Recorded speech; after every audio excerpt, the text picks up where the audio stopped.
Welcome to the fifth and final meeting of the Budget Review Committee on Judiciary. Any meeting materials received by the deadline were posted online and earlier this week and made available for downloading. At this time, we'll have the Secretary call the roll. Senator Schickel, Senator Webb, Senator Westerfield, Representative Cantrell, Representative Decker, Representative Elliott, Representative Hatton, Representative Nemus, Senator McDaniel, Representative Petrie, Representative Reed, Representative Massey, Co-Chair Carroll. Here. Chair Fisher. Here. So without a quorum, we will the approval of the minutes and go right to our speaker today. We're asking Colonel Burnett to come and give us a report on the impact of the increase in the salary schedule. This was a topic that we faced early last session, the pre-budget session. This was a high priority of a number of members of this committee because of the problem that the state police were having in recruiting and retaining officers.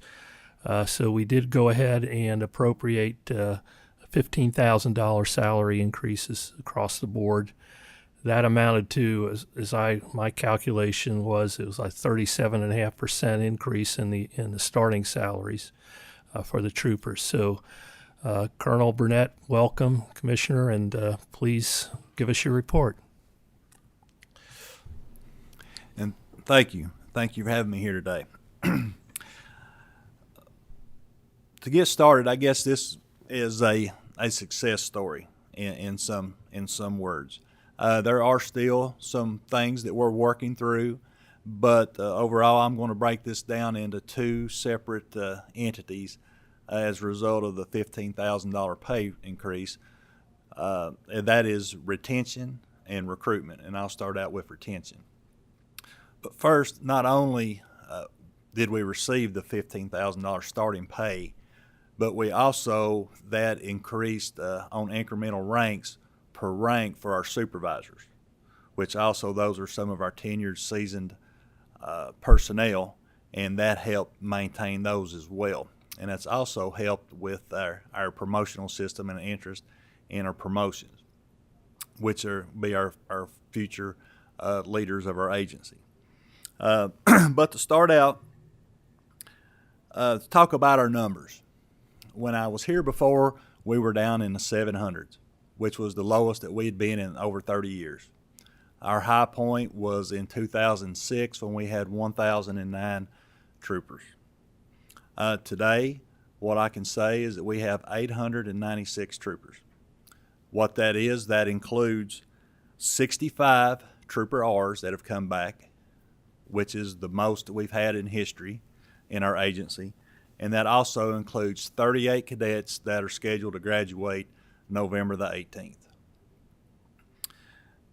Plus, we have our commercial vehicle enforcement officers, where we have 65 of those, and then 10 of those are CVERs. They're retirees that come back and working on those duties. So that is really a dramatic increase from where we were, that we've always obtained, been able to keep up with our mission for the state police across the state, as well as supporting our state and federal partners here. Part of the reason that we were able to grow on that was we've run 2 cadet classes that will have graduations for 2022. In March, we graduated 71 troopers, which is the most that we've graduated since 2014. The class, as I said earlier, that we're going to graduate in November the 18th is 38. So, that will be turning out 109 troopers just for this calendar year. And we also plan to start another class in February 26th of next year.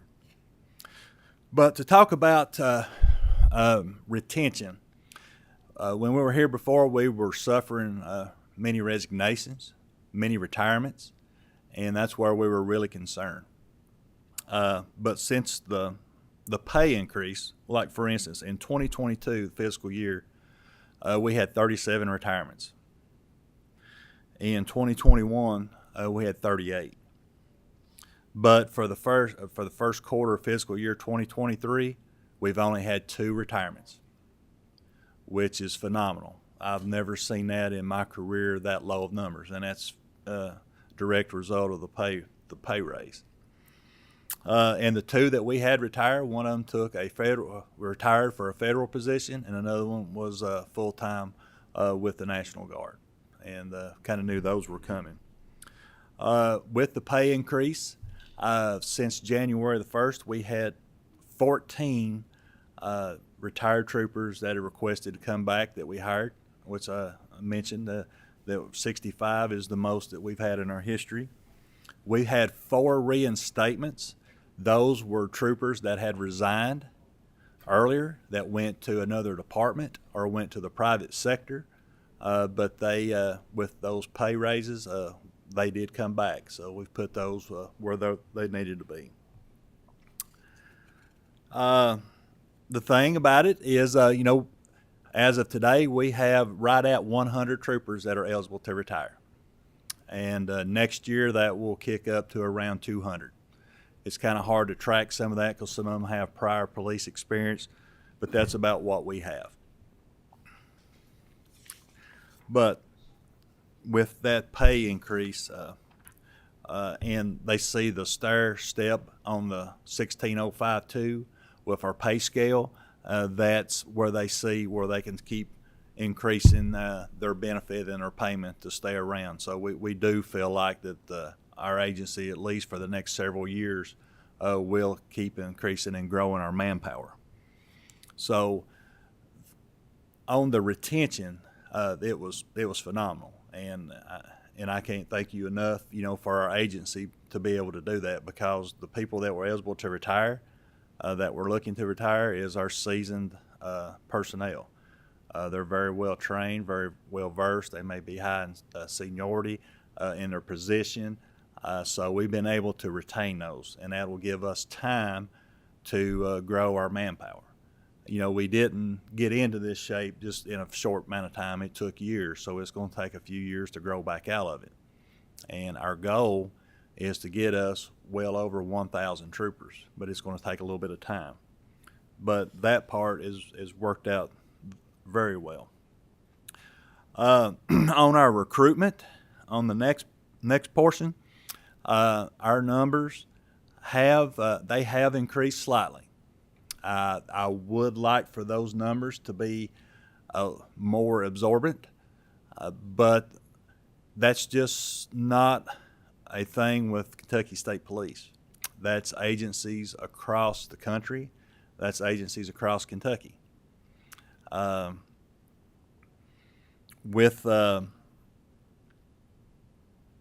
In talking, I've been to some conferences with commissioners and colonels and superintendents from other state police agencies across the country, and one thing we've been talking about is recruiting initiatives, new ways of doing recruiting. And what I can tell you is the numbers for Kentucky State Police are much, much better than other states. We are graduating sometimes double, sometimes triple the amount of other states. For instance, Virginia State Police has a class right now where they've only been able to start it with 35 cadets. Their class before then, they graduated 16. The class before that, they graduated 18. Indiana State Police has a class in progress right now where they were only able to start with 23 cadets. The class before that, they graduated 18. Illinois, their last class, they graduated 10. The class before that, 17. And the class before that, 21. And Tennessee's numbers are similar, and just other states, but those are one in particular I was able to get their numbers. So the fact that we have graduated 109 troopers, are going to be here in 2 weeks, is really show that we are ahead of the game compared to other states. And there's reasons for that, and I'll go into that in just a minute. But currently where we sit at today, we have 320 applications. Our numbers, we changed some things in recruiting, but those numbers have doubled in the past 5 weeks. Some of the things that we have done, which we'd done prior to, is our recruitment branch is the largest it's ever been in the history of the state police. And we've built that to represent the best we can the dynamic makeup diversity of Kentucky. The commander is a sergeant.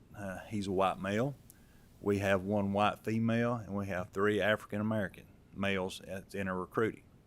And because that's one thing that we've wanted to do, we really want to increase our female applicants and our personnel, as well as our minorities. So we've put a big focus on that, and especially with the pay raises that was allotted to us. That's one of the things that we felt like that we would be able to go and hit to bring those out from where they currently reside, because where a lot of our minorities resided was that they have agencies that paid anywhere from $20,000 to $30,000 more than we did. So we've made a conscious effort there. We have partnered with Learfield, where we have uniformed personnel at University of Louisville football, basketball, and baseball games. So our numbers there have increased as well.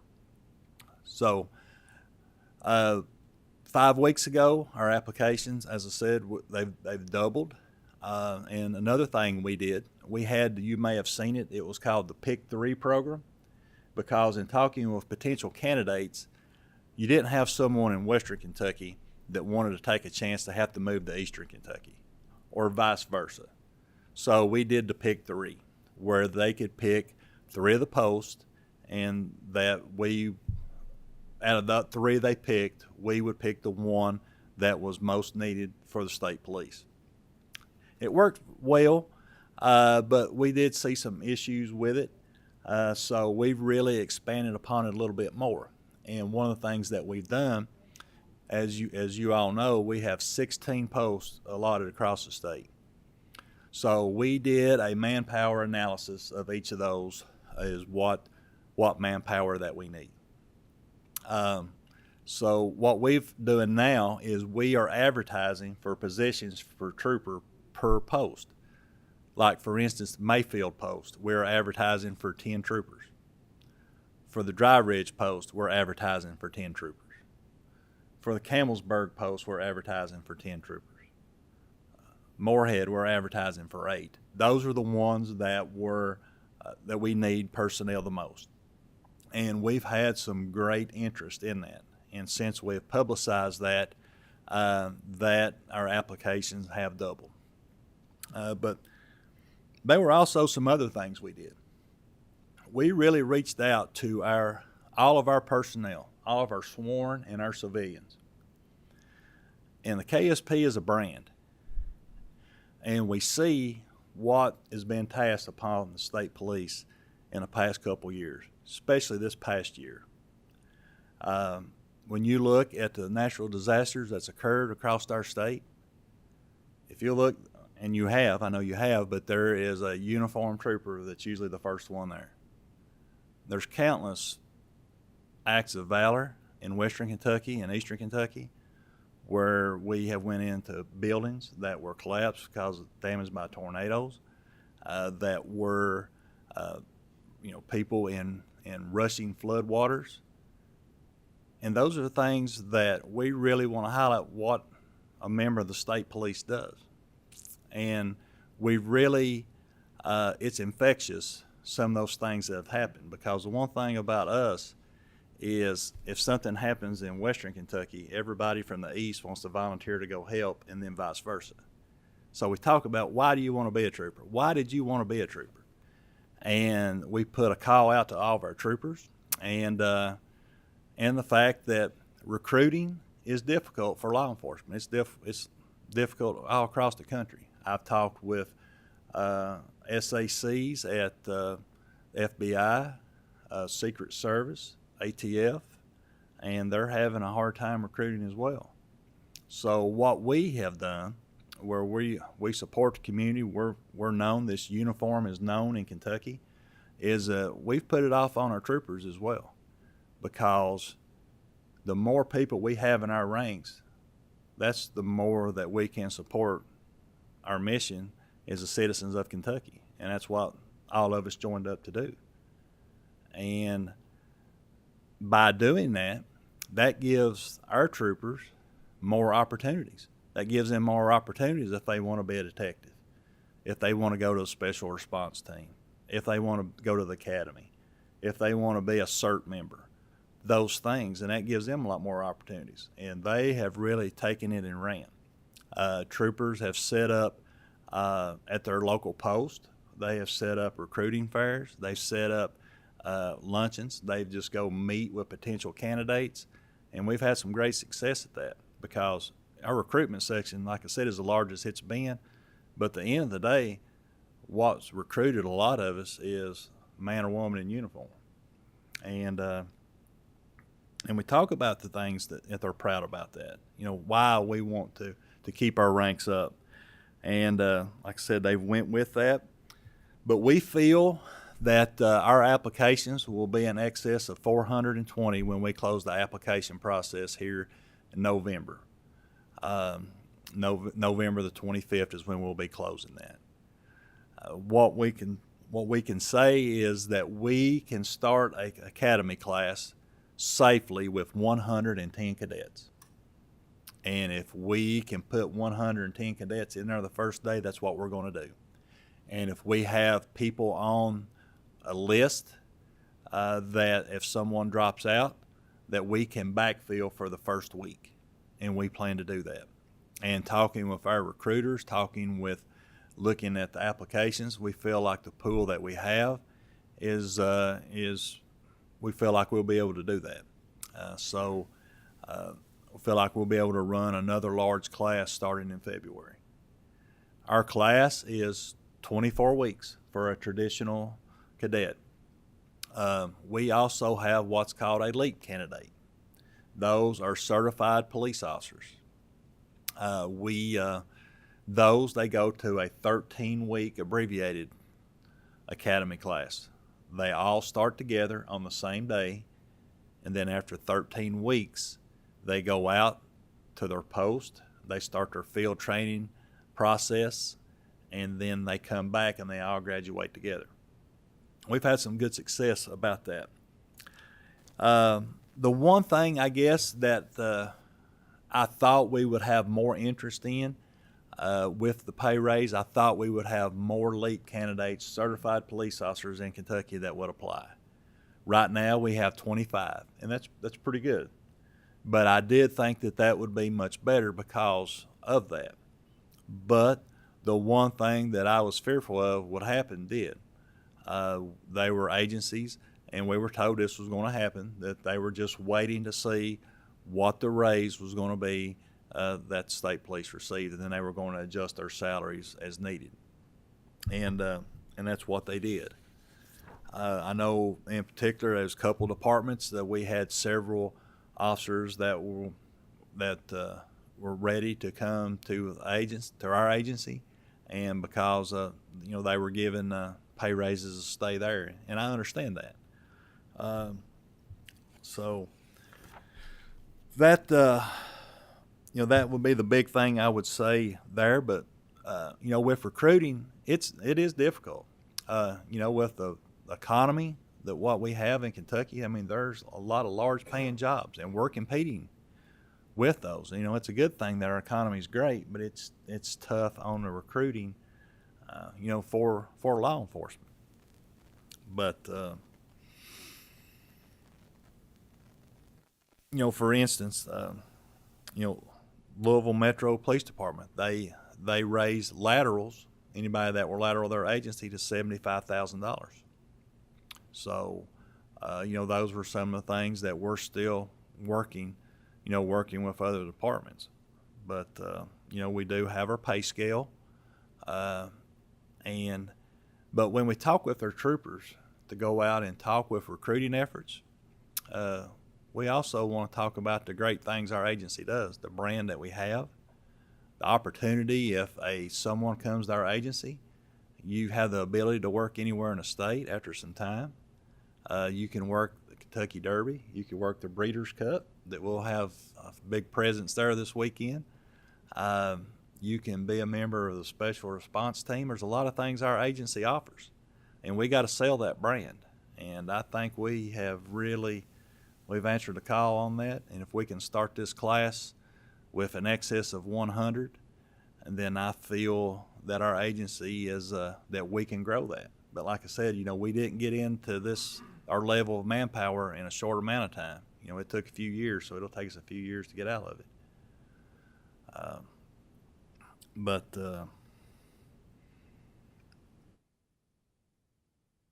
that's really about all I have. Just the fact that, too, one of the things we push out to our troopers, but I'll step back.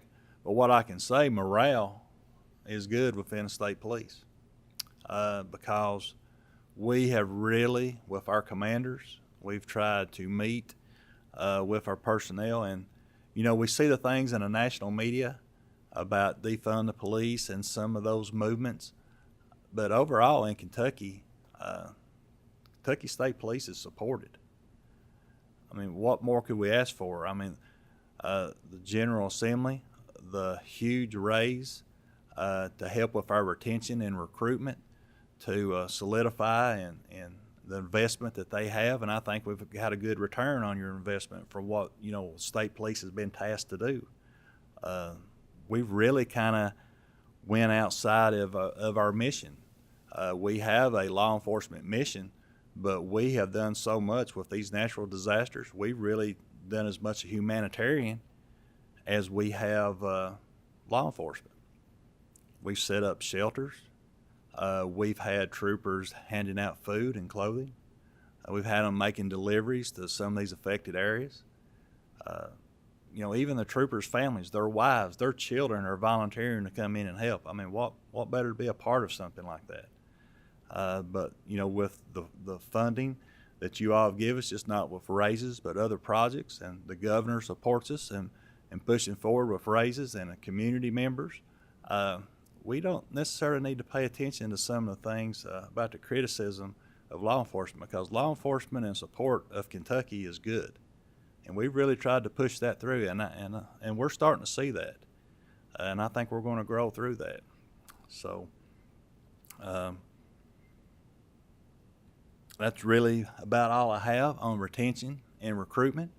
I hope to have some better numbers when they will start our academy class in February.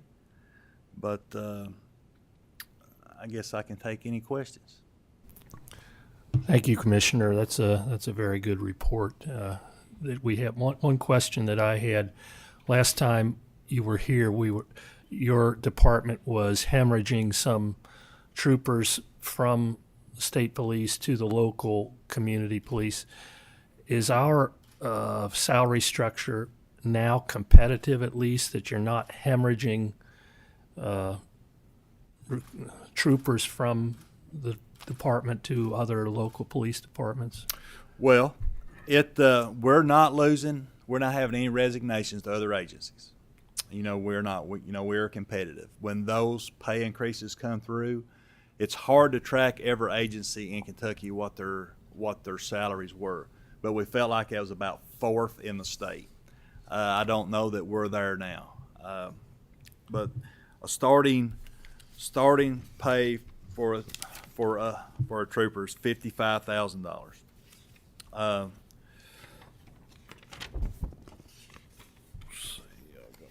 What I can tell you is that Richmond Police Department is now starting at $56,612, and a lateral they're advertising for $60,834.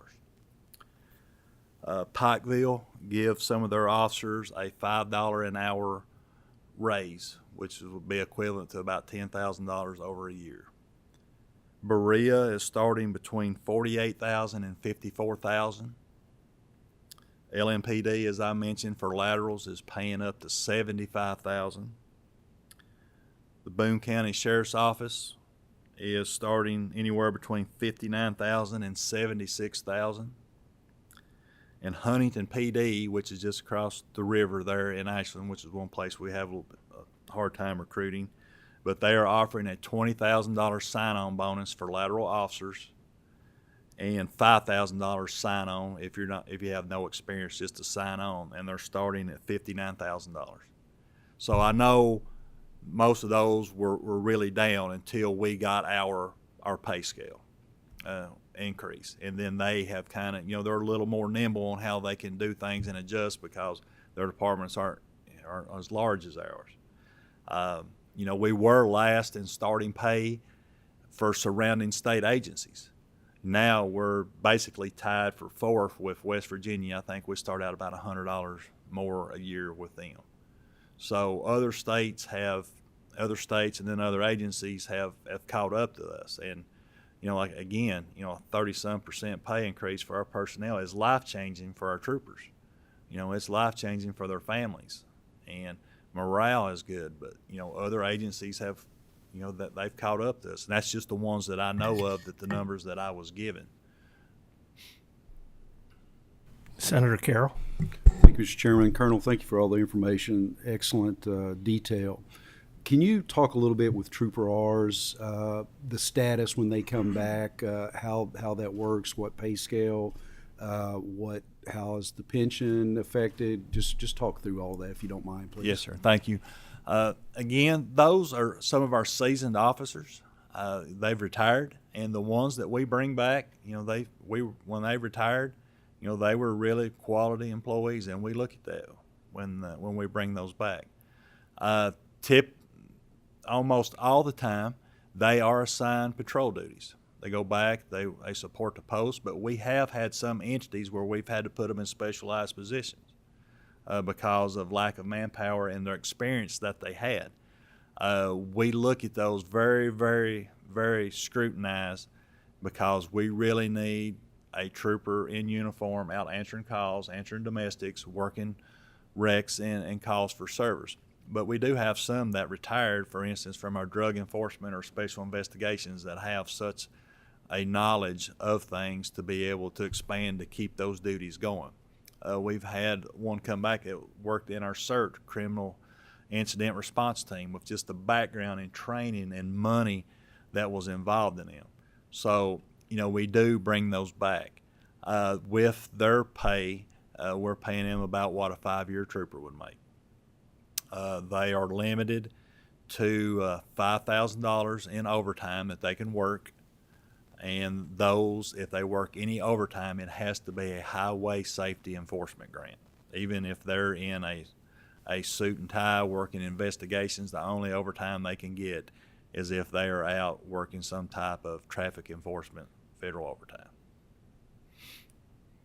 But they have been that was a great program for us when that was approved and come back, because they have really helped us through the lean times, and they continue to help us because our agency, even though we have a lot that can retire, we also have a lot of young troopers out there, and by bringing them in, they can mentor. They are almost like a supervisor, and with their experience, it's just a tremendous program that we have. And with the, I know we did legislation a few years ago to boost the SRO program through KSP. Do you all have many troopers that are doing that? Do you have many contracts throughout the state? Has the shortage of troopers affected that? No, sir, Senator, we do not have any that are doing that. We've tried to work through some issues on that, and a lot of it has to deal with some workman's comp issues about if there's an injury, are they on duty, are they off duty? So those have been some things that have been very that we've still not been able to work through. We're trying to work through on the legality of those, but we do not have any that's actually doing SRO duties. So how would that be any different than municipal agencies or counties that do the same thing? Well, one thing with our statute is using any of our equipment and things. When are they on duty, off duty, carrying one of our firearms? If they've suffered an injury, making an arrest versus if they just step off of a curb.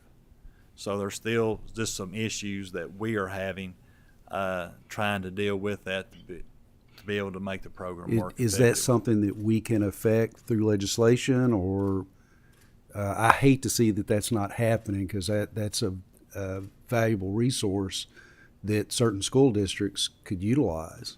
Yes. Is there something we can do legislatively to fix that? Is it clarification in certain parts of the law, or?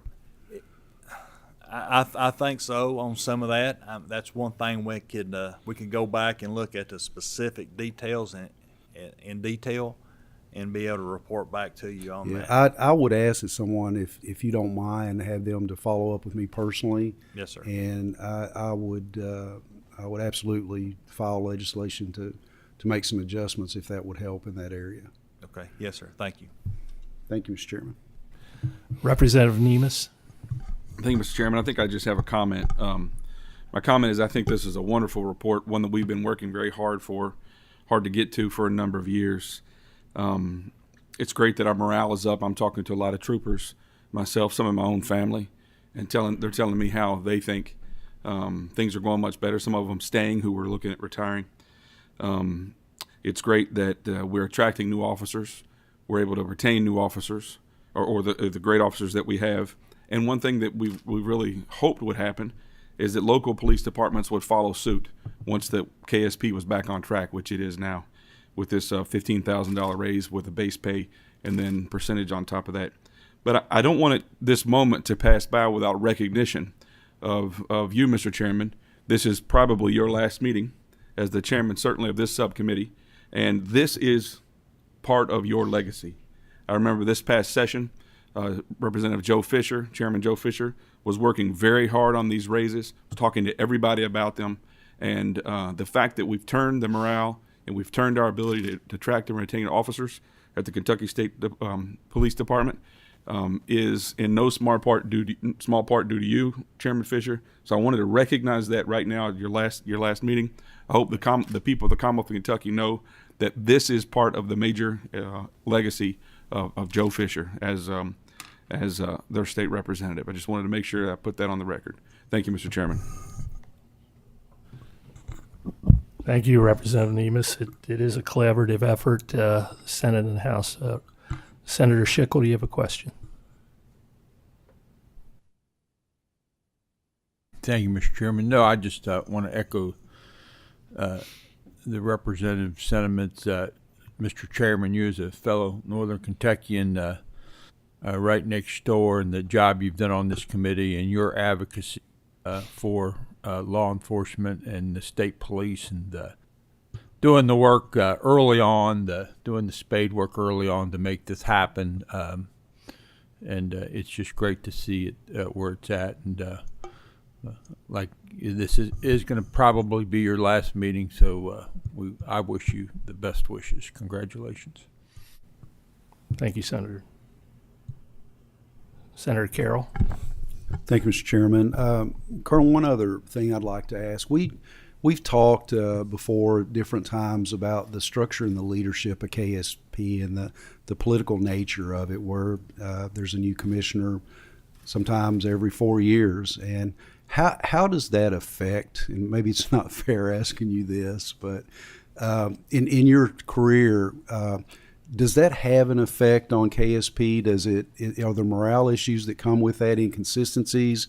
Do senior management often feel like they're just starting from scratch every 4 years in a different direction? And I could see that being pretty frustrating coming from a law enforcement background. It's when a new chief came in, it was not easy, and you know, the officers like the stability and like the direction, that consistency, and when you have that changing often, it can cause some problems. Is that an issue within KSP over the years? And I'm not going to ask you about right now because I don't want to put you on the spot, but just in general, that structure. Well, the state police is so large, just like any time we try to institute change, it takes some time. So it really doesn't affect the local trooper, the local officer. And I think, everybody is professional. They're able to work through that.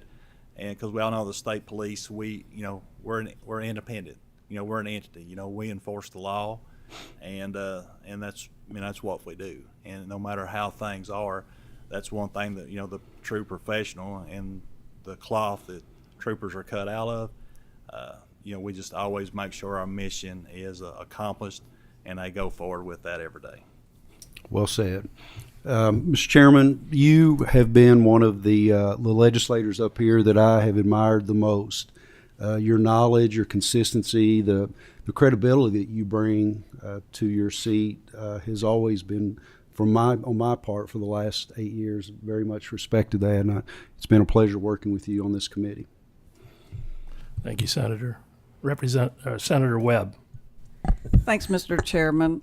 Just to follow up Senator Carroll's comment, I've been doing this a long time, and I've been a lawyer longer, and I've had a sometimes adversarial but a wonderful relationship with state police. I represent some state policemen. I've lost a significant other that was a state policeman, and I think it's run pretty well through the years, and during my tenure, both professionally, public, and private.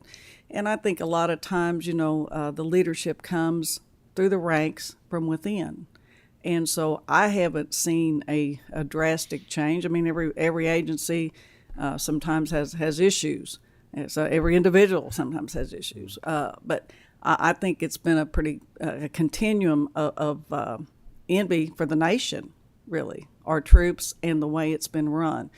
So I think that, it's federal level's the same. I mean, with DOJ or wherever we are, I mean, you're going to have some transitional things. But I think overall, the Kentucky State Police has been the one thing we can all count on.